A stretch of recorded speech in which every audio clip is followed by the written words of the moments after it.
Welcome to Miss Carol's art class. We are using Adobe Photoshop to combine two images using Object Selection Tool or Quick Selection Tool, then rotating those images, transforming them using the Eraser Tool, Paintbrush, and Blending modes. So I'm combining two images, one of Britney Spears when she was younger and one when she's older. I might use this one here. I've kind of already started, and this is kind of where I'm at. Obviously, a lot of work to be done, but I just basically cut and paste these images together. And I'll probably end up getting rid of her hand here to make it look more believable. But I'm going to show you how I cut out Britney from her background here. So what I did was I went over here to Object Selection Tool. It has more options, so if you click and hold, you'll see that there is an Object Selection Tool and a Quick Selection Tool, also a Magic Wand. You can play around with those and see which one is going to work better for you. Previously, I showed you guys how to use the Pen tool to do this. You just outline in the Pen tool and then basically cut it out.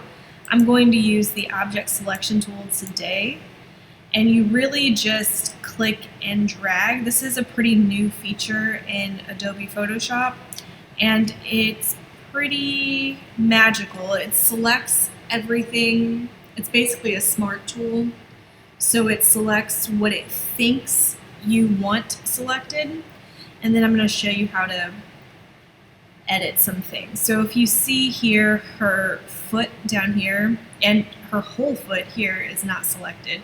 So while this is selected, you can see these lines moving in formation. I'm going to go over here, click and hold to pull up the Quick Selection Tool. And that is way too big, so I'm going to go up here to the size, and I want to bring it down pretty small because I am working with some small spaces. So now that I have the size selected, I'm going to use the Quick Selection Tool and just click and drag where I want this to extend. So very carefully, if you go over, it's okay. You can always use the Eraser Tool. I'll show you that in a minute. But I'm just clicking inside of the selection and dragging it out. And see, I went too far there.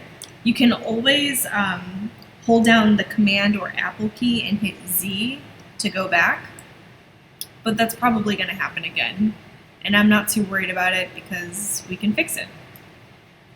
I just want to get the whole foot selected first. And honestly, it might be easier if you zoom in, as most things are. I'm going to use this hand tool to move it over. Go back to the Quick Selection Tool and see if that helps. I think it's too pixelated, and that's why it's happening. It's a very old photo, and so sometimes that does happen with old photos. And like I said, it's really okay. Everything else, I'm going to check out everything else in the photo. Looks okay. Oh, her hand needs to be selected as well. So I'm using the Quick Selection Tool and click and drag. That was pretty easy.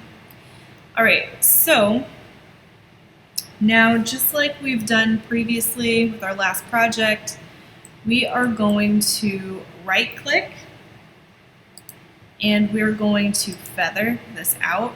And it says 0.1. I want that to be 1. Click OK. And what I need to do, what I did here is I made a white background. So I'm going to do that again. Go to File, New, and I'm just going to say 20 by 20 just to give us a lot of room to work with. And you want the background to be white.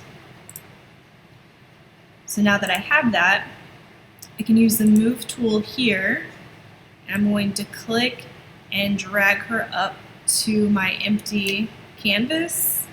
I'm going to hit Command T for transform and make her a lot bigger and hit enter. There we go.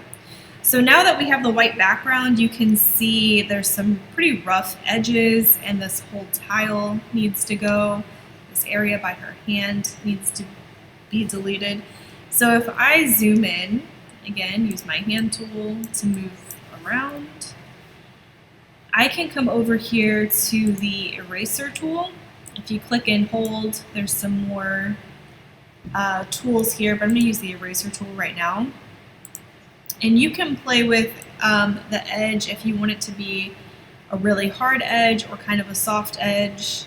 I think I want to do around 70%. Yeah, that's okay.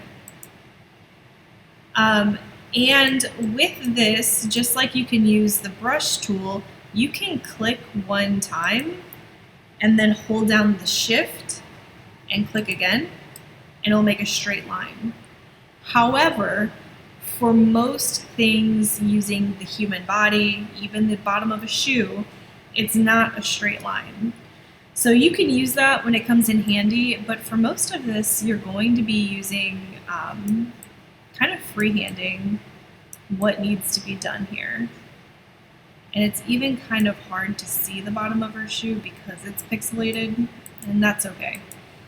As long as it kind of fits what we know to be realistic, that's what we're going for. We're trying to make it as realistic as possible. So we're going to go up and around our whole shoe. Again, any kind of weird mistakes we can go back and fix. So don't get caught up on them. You just want to get this foot cut out here. And for the edge of this pant, I would go back, I'm kind of in a hurry right now, but I would go back and make my brush smaller to really get those fine details. And now you can go in with a bigger brush and just erase all this. And when you are erasing, you want to make sure that you're overlapping so you don't have any weird lines left over like this one here. That will happen a lot. So you can go in and just kind of clean up. Sometimes with the selection tool, shadows will get picked up, like here on her jeans, and you just want to delete that because you don't want shadows in weird places that aren't going to be in the final photo. Remember, in the final photo, the shadows and highlights have to be coming from the same light source in order for it to look believable. So any kind of shadows that get transferred with the image, you're going to want to delete those. And just clean this up. I should probably using actually a softer brush, because these are really hard lines. Again, this is kind of depending on your image and how you want it to look. And play around with the softness and size of the brush. And it took a lot of time for me, but you're just going to go through. Obviously, her hair is not making a weird triangle. That's something that got picked up in the background. So kind of cleaning up areas, making sure there's no weird lines, that you're not creating weird lines with your eraser tool. I'm going to make a bigger brush, come in here, and clean this up.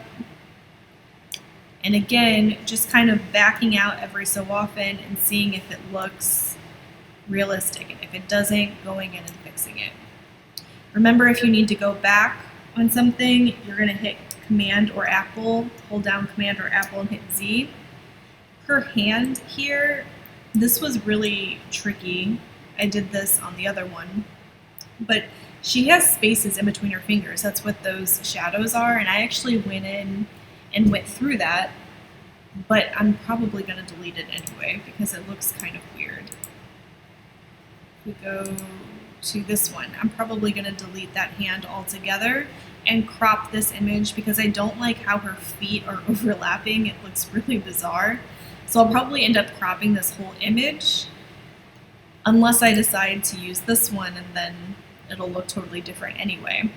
But to get her to look like she's facing the right direction, I had to flip her. So we'll do that here. So go ahead and back out. and just make sure that you have that layer selected, the one that I have the image in, and go to Image, Rotation, and flip horizontally. And then all you have to do is move it into the image that you wanted. I think it was this one here, and just move it there. She's too big, so now I'm going to go to hold down my Command and T for transform. Now I've got these anchor points. I can go in and slide these down until I get the size that I wanted. And I did have to play around with the size a little bit. Obviously she's a kid. She should be smaller than Brittany, but you don't want to make her too small because it needs to be realistic. So that's also something that you're going to have to play around with. I'm going to hit Command or Apple X to delete that layer. It's not deleting. I'm just going to go over here to my trash can while it's selected. Yes, I want to delete it. Okay, so I also, when I moved her over, I had to erase part of her arm to make it look like she was hugging the older Brittany. And that's, again, something that's going to be unique to your project, how it's laid out. If I end up using this image, obviously it's going to look different. So I'm going to have to play around with how to make it look like one cohesive image.